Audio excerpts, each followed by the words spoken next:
I am autistic, Jack is not. Jack is my romantic partner. And we feel like we've got some of the relationship things related to autism down, don't we? Mm-hmm. We've been together for 13 years. So he's been with an autistic person for 13 years. So we are doing quite, I think like, we do quite well. Yeah. So we're going to be going through some do's and don'ts. Obviously, I am here as the autistic person. Jack is here as the non-autistic person who was with the autistic person. So we've got both perspectives for this video. Obviously, there are very many different pairings in neurodiverse relationships. Both of you can be neurodiverse. One might not be, one is, whatever. Loads of different things that can come under ADHD, autism, chronic pain, things like that. I am autistic and ADHD. Today we are just going to be covering autism. I have made sure that this is just autistic specific, so if you are someone who doesn't have ADHD, don't worry, this is still going to be relevant for you. I might do an ADHD specific one if that's something people want to see, and we have planned this together. So do you want to do do's first then don'ts, or do you want to do don'ts then do's, or what do you want to do? Don'ts first, so it like ends on a highlight. Obviously this is going to vary from person to person, so take what you need from it and ignore the rest. I think no matter what side of this you're on, you will know that autism does affect relationships. It comes with challenges, as the disorder does, just within itself, and obviously that can affect you in your relationship with a non-autistic person, but that can also affect your relationship with the neurotypical person to me. And everybody's different, so communicate, ask questions, don't just assume that like one of these things is going to be... You're covering one of the points. Sorry. That's coming up. I'm sorry. Spoilers. Just for some more context, I have only been diagnosed for 2 years. Yeah. I have known for 6 years because I was on the waiting list for a very, very long time. Obviously, we didn't know I was autistic when we got together, but I've always had it. Mm-hmm. So even though that I've only been diagnosed for 2 years, doesn't mean that Jack's just had to pull out his finger in the last 2 years and go, oh, I'm with an autistic person. He's always been with me. He's always known what you like. Brain is like, and it's took some practice over the years. I think when we were together, because we've been together since we were teenagers, when we were like 15, the problems that we had then probably came from the autism. So we've definitely like went through it all and we came out the other side really, really well. So we've got some really good tips. So let's get on with them. Like I say, we've both came up with this, so it might be very... Jack might talk more in this video than normal, because obviously this is tips for a Jack. Obviously this goes to any genders. There is nothing gender specific. I mean, I don't think anything could be gender specific in here, but you're talking to the Jacks of the world. Yeah. So you might be talking more, because a lot of these points Jack came up with, and then I've put ones that I think, so we'll probably just talk about our own and then expand. We're going to try and keep this short and snappy, because there are, when we planned this, it's big. So we're going to try and not talk around points too much. The first don't point.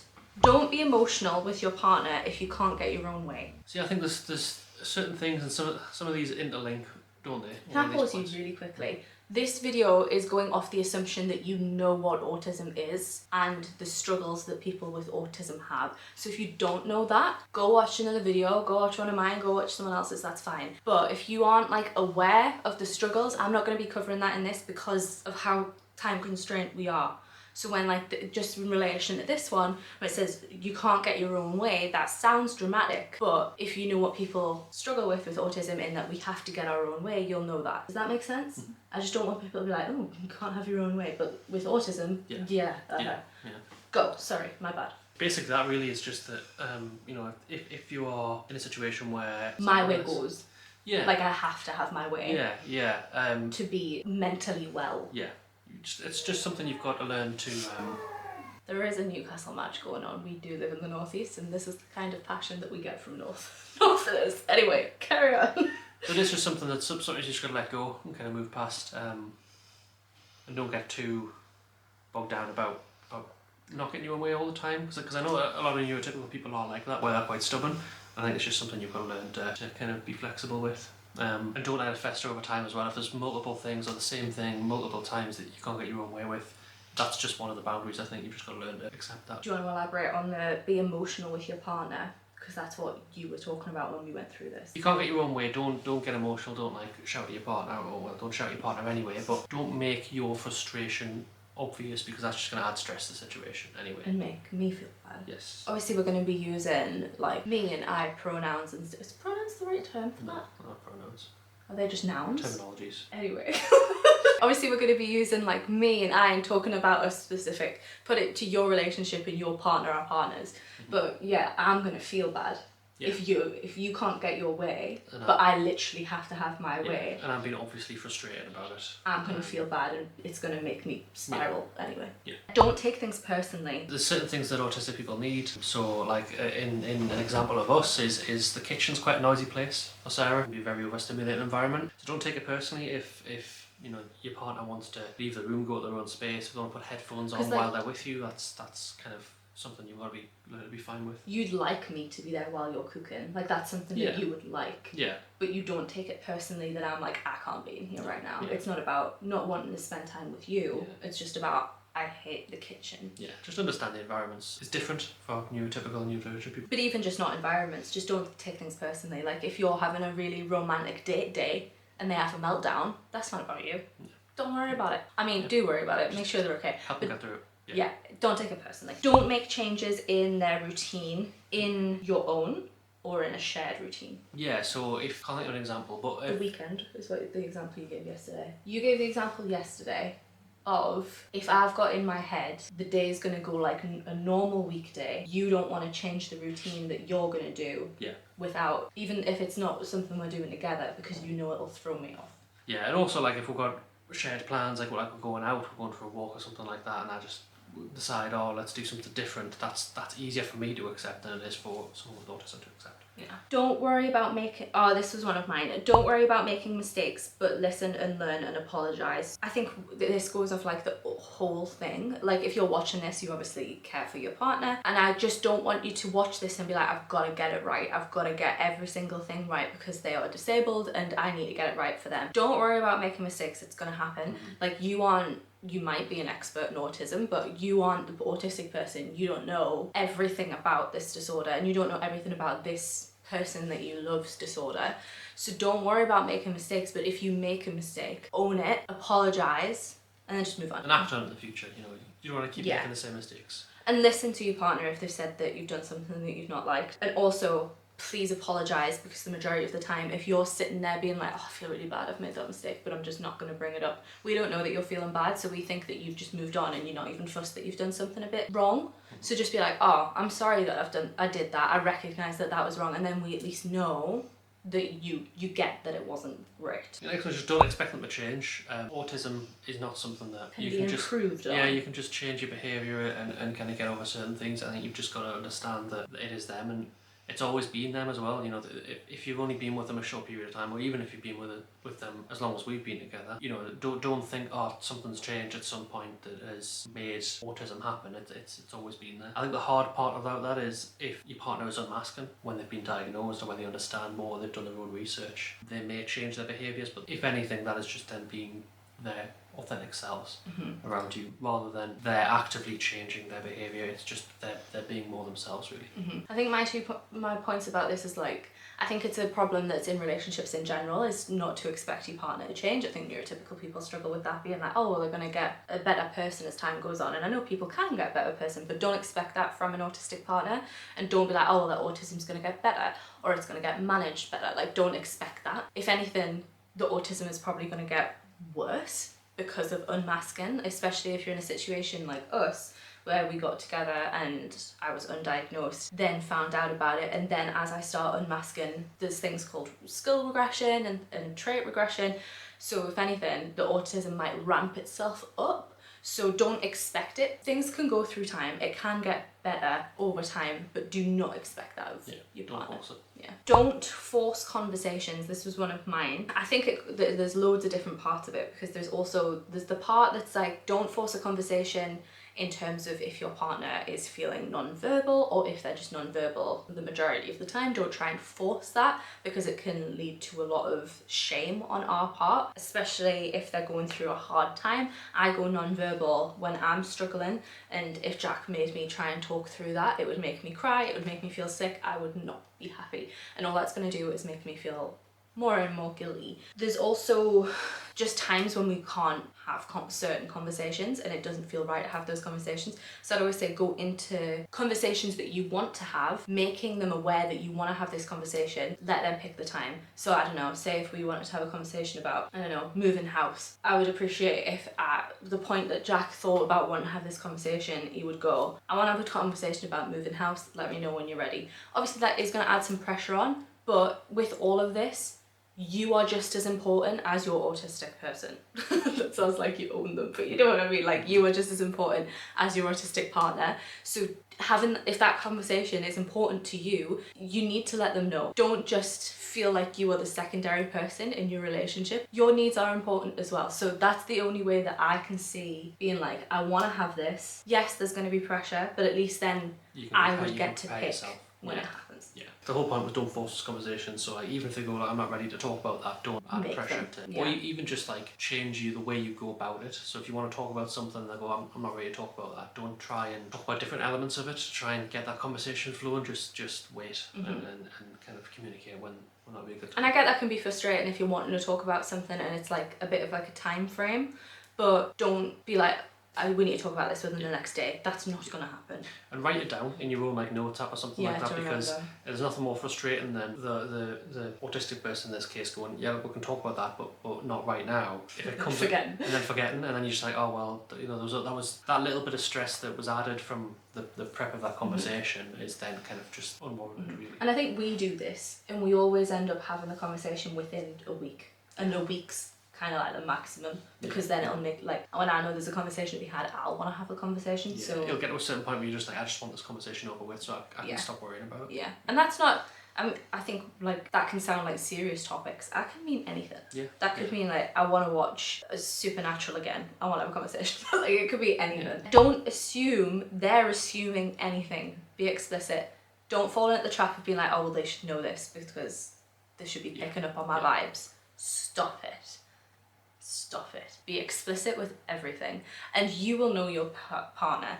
I can understand some things better than some autistic persons in terms of assumptions. Jack can be a bit more implicit with me than some other autistic people would be able to understand. So know your limits with your person, but don't just be like, no, they know. Yeah. They probably don't.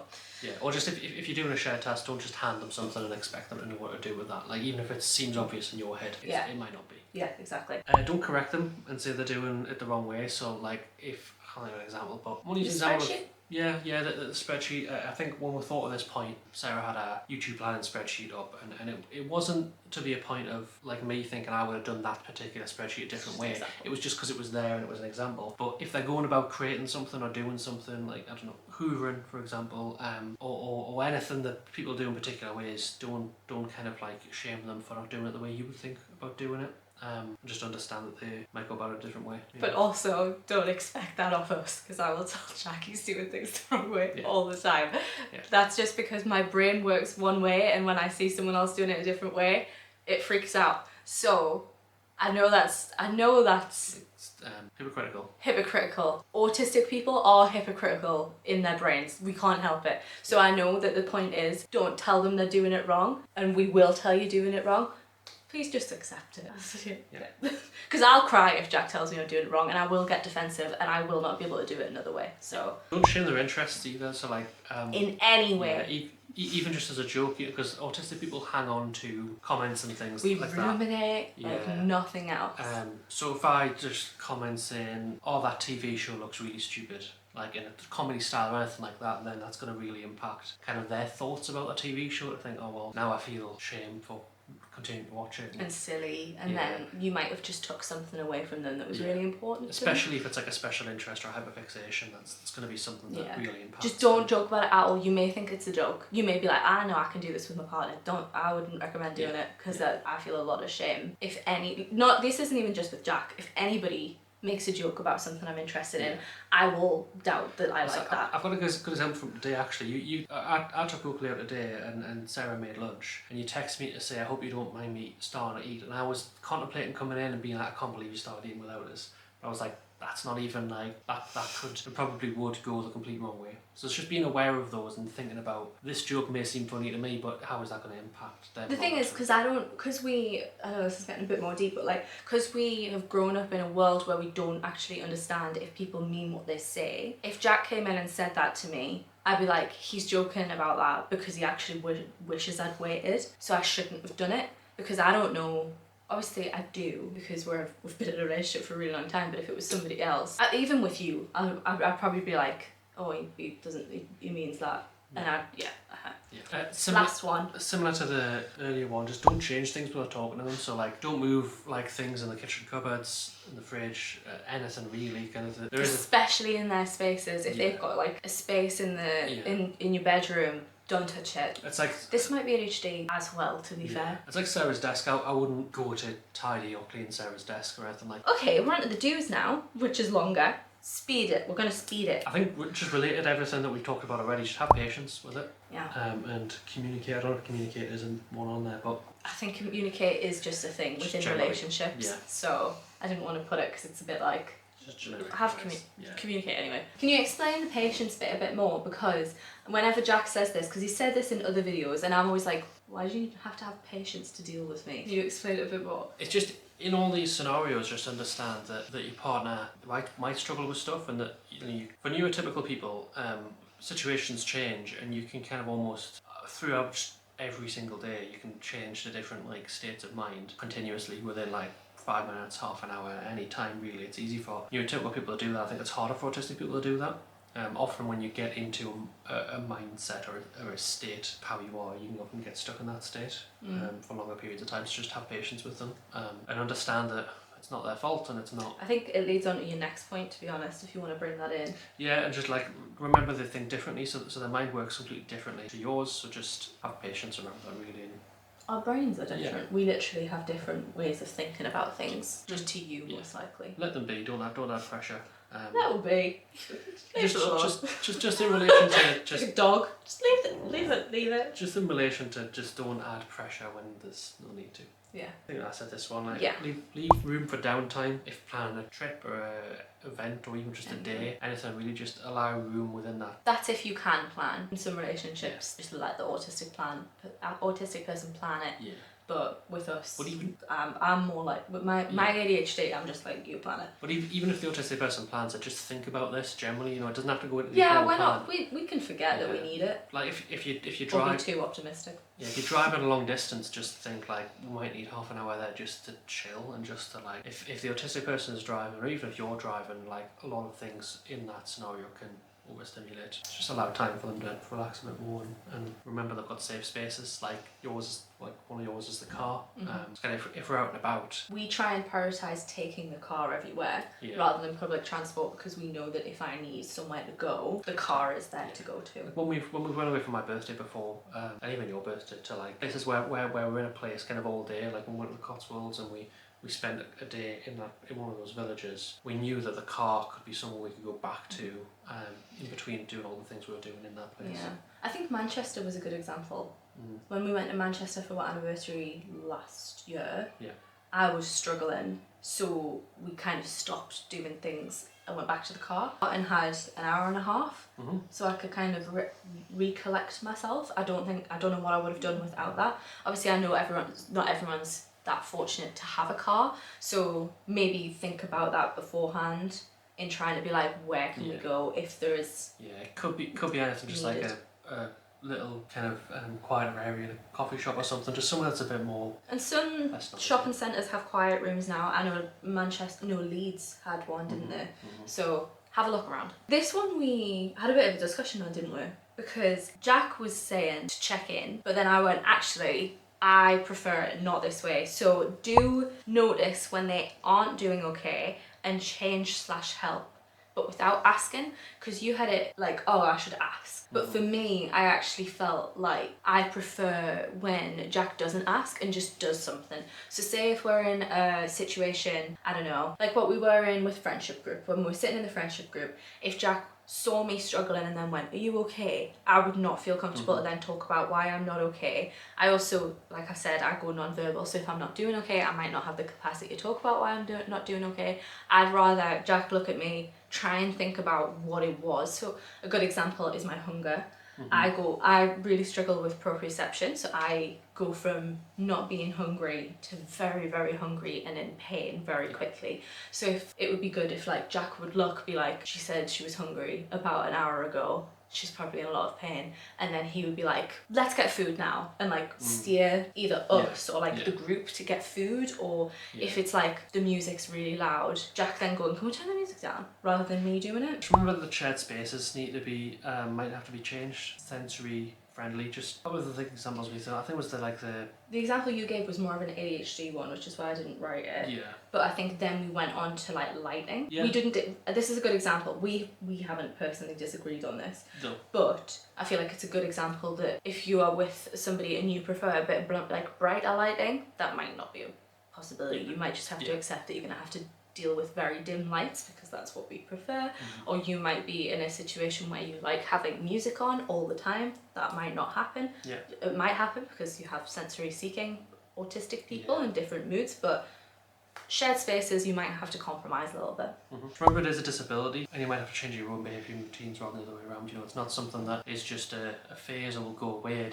As we said earlier, it is a disability, and it is permanent. It's always been there. Probably always be there. And I think it's a bit more of like a serious point, but if you don't think you can change your behaviour or your routines to help the disabled person, I think you've got to think about that is going to be your life and the impact on them if it's something you're not willing to accommodate for. Obviously, I would hope you would be with a disabled person without it being like, oh, do I want to be with a disabled person? But there is a lot of compromise and you have to be really okay with it. So really, really be okay with it, and if not, evaluate it.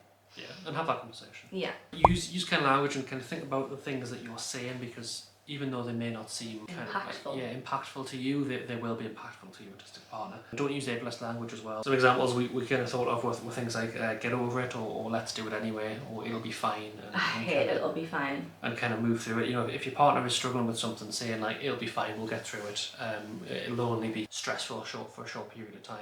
Even if that is true, that's not the right way to kind of go about it. And I think like with all of them this applies, but with this one specifically, you don't have to be doing it maliciously to still not do it. So even if you're saying, oh, it'll be fine, not in a malicious way, I get that, because I think like this is one that you struggle with still. You say it'll be fine just to be more positive, but it's still like saying, oh, it'll be fine for you, it might not, it's probably not going to be fine for me. So even if you don't mean to do it in an ableist way, it is still pretty hurtful to just be like, oh, it'll be fine, we'll just do it. Like, listen to what the struggles are for your autistic person and try and really listen and make sure that they know you are listening, being like, yeah, I get that, how about we do it this way? Don't just dismiss it. Do be aware of how serious burnout is. I think this was something for us like 2 years ago, where I was in quite a bad burnout, and I don't think you realised how serious it was until it hit me. It's not the same as burnout for everybody else. It is literally debilitating. Do you want to talk about it? Because obviously you're the one who had to learn how serious burnout is. Yeah, and I think just understand that I think one thing that I struggle with and still do really is kind of like, I'll use quite neurotypical type language with you. I'll say, or like, how are you feeling today? When like a lot of all that's quite generic anyway, and that's a different Broad questions are awful. Broad questions are a different point, but the kind of where I'm thinking of that now is the example of like that your mood might change over a day, and if your partner is in autistic burnout, the likelihood is their mood is going to be the same. They're going to be struggling with the same stuff for a longer period of time. But burnout isn't kind of like just they're burnt out today. It's more likely going to be they're burnt out for a period of time. Yeah. I think the compassion that you show people when they are in like severe depressive episodes, that's the type of compassion that you need to have for people, for autistic people who are in burnout. Yeah, just things like don't worry, I'll sort it out, don't worry, I'll pick this up. I think you just have to learn that during those periods how hard it is for your partner, and just you might have to do a lot more or everything, and that's fine. It's just that state they're in. Mm-hmm. Next one is do educate yourself on the disorder. Obviously I talked about this at the beginning, but educate yourself on it, and also don't just rely on your partner or partners to do it for you. Obviously I have learned about the disorder a lot more in depth before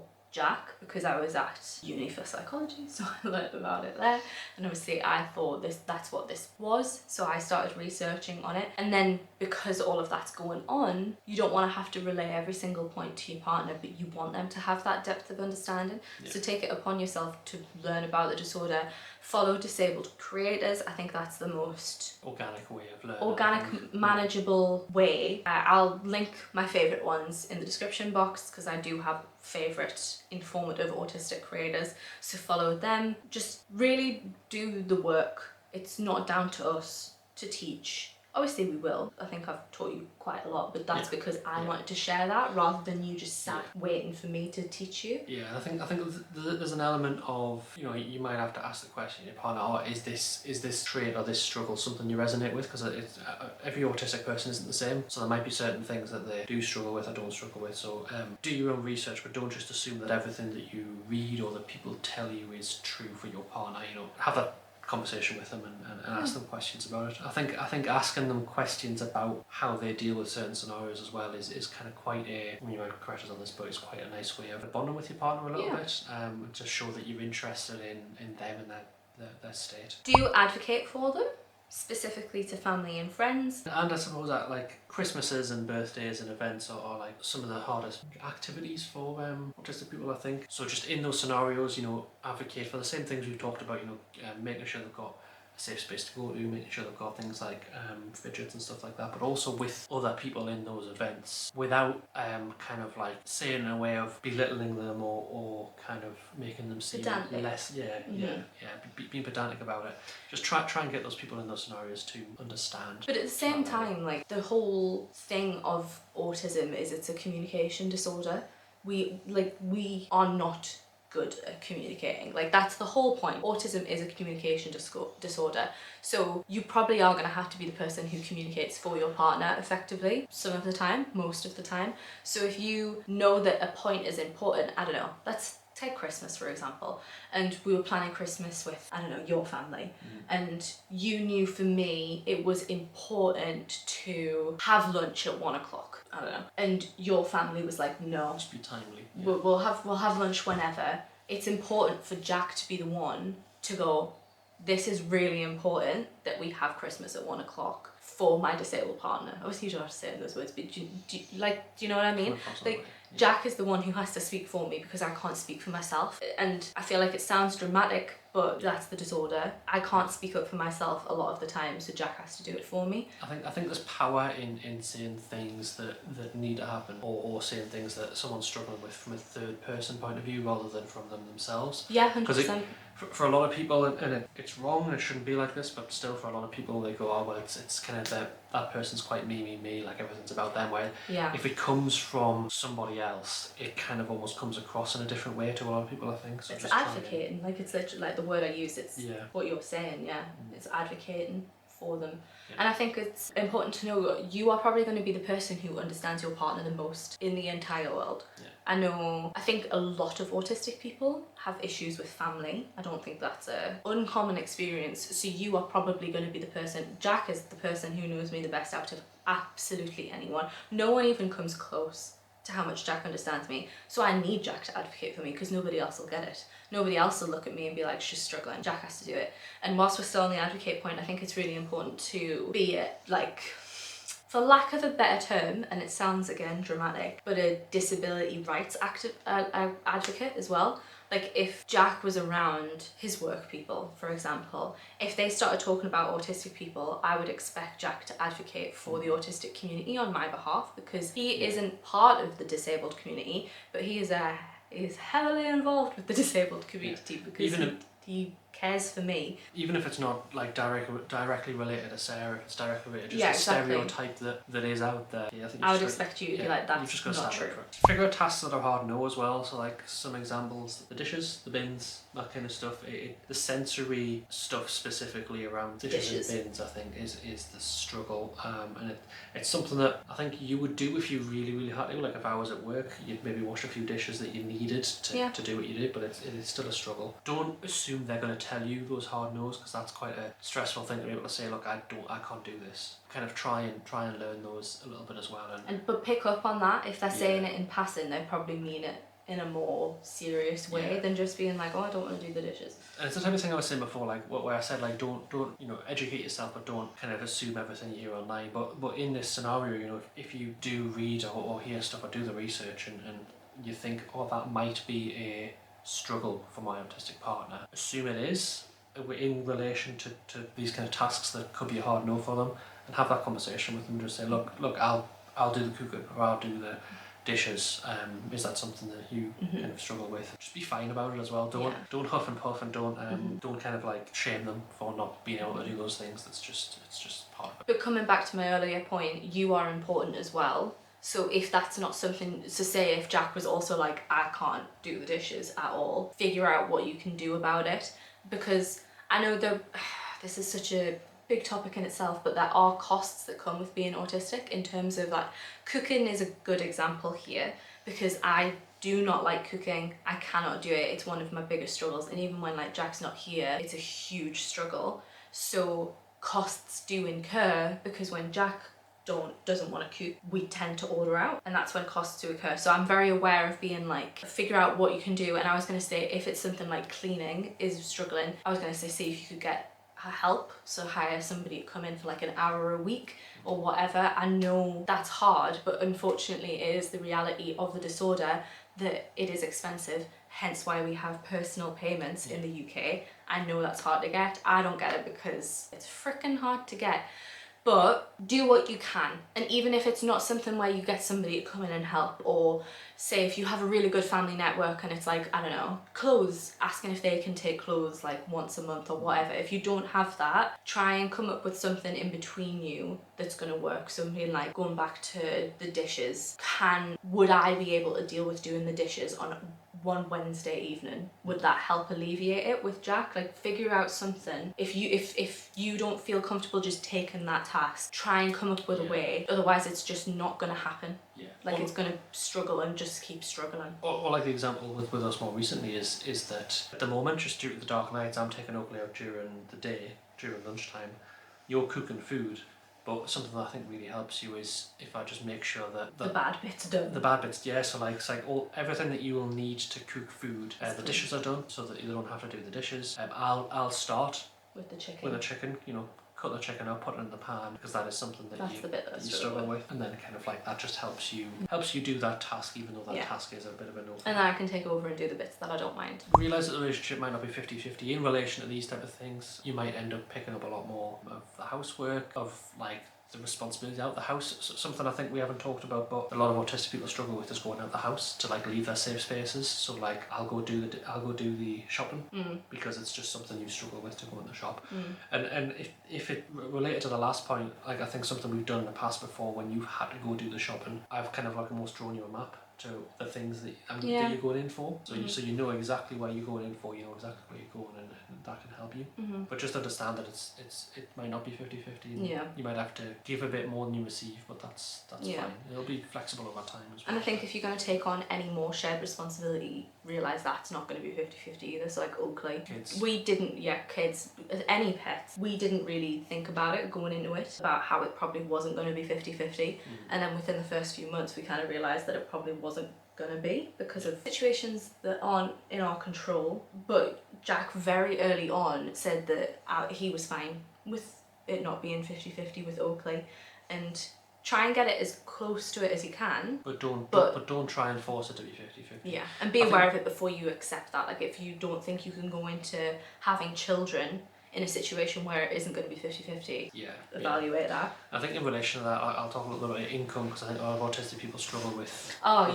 income, And I know there's a lot of couples who are very strict, or at least neurotypical people who are very strict on like it needs to be 50-50, like the rent, everything like that. I think just understand that it might not be, you know, your partner is disabled, so they may not be able to work as much or at all. And I think you've just got to kind of learn to swallow that and kind of be okay with that, and help them as well. If they do want to work and you can help them in a situation where they can work, then do that. But like this. Do you remember we want intimacy, but just in our own way? I think it can be a misconception that autistic people don't want intimacy and they don't want to be touched. But that's not true. We just want it in a specific way. I like being touched. I think I don't believe in love languages, but like physical touch is quite important to me. But only when I want it. Yeah. And Jack knows when I don't want it. If we're in the kitchen, I don't want to be touched. And even like some autistic people don't like being touched. That doesn't mean they don't want to be intimate with you. And just figure out a way to find intimacy between the two of you in a way that works for both of you. It might actually be timings, it might be the type of intimacy as well. I think sometimes like you don't like your skin being stroked in certain ways just because it's a sensory thing, but you still want to be touched. Yeah. So it's a matter of learning what I suppose boundaries your partners have in terms of touch. And but just remember, we do want intimacy. And I think consent's a big thing, especially when there are sensory and kind of like potential touch issues with that as well. Right. This one, I don't want people to take it the wrong way. Double-edged sword. Yeah. And that is, and before autistic people panic about this, let me get through the entire point. And that is, do help push them to change out of their environment. But when they say no, believe them. When they make it very clear not to, leave it be. But my point is with this is, I know I like being outside, right? I very much enjoy it. It is energizing to me. I love being outside. When I am sat in my spot and it comes to actually going outside, it's a step to I don't want to do it because it's changing state, it's changing environment, which is exactly what we struggle with. So I don't want to do it at all. I need Jack to be like, come with me. And not sometimes if he tells me to come with him, I'm telling him where to go. I'm like, absolutely not right now, I don't want to. But this is for autistic people. You got to be honest with yourself whether you actually want to go or not, and try and figure out in your head if it's just because you don't want to change where you are in the environment, or whether you actually don't want to go outside. If you don't want to actually go outside, tell them I actually don't want to go, and leave it. But sometimes I do need to go, and when I get out there I feel so much better. But it's took Jack forcing me to go to get there. Encouraging you to go. Yeah. But it's like, so hard to word it in a way that people are going to understand how we work. Yeah, I think a good example as well could be that, like, because that's more of a basic need, is like the shower, like going in the shower and getting clean. You want to be clean, you like being clean. Yeah, and I want to go in the shower. But it's the journey from where you are, all of the steps that you need to take to get yourself ready to be to do that task is the struggle. And like getting out of the bath. When I'm in the bath, sometimes I'll struggle and I'll have to text Jack and be like, can you please come get me out of the bath, because otherwise I'm not getting out. Last 2 points. First one, overarching in every single point of this, understand their brand of autism. My autism is going to be completely different to your partner or partner's autism. It's not the same. We are all very, very different. There might be overlap. We might be really, really similar. There's still probably going to be some differences.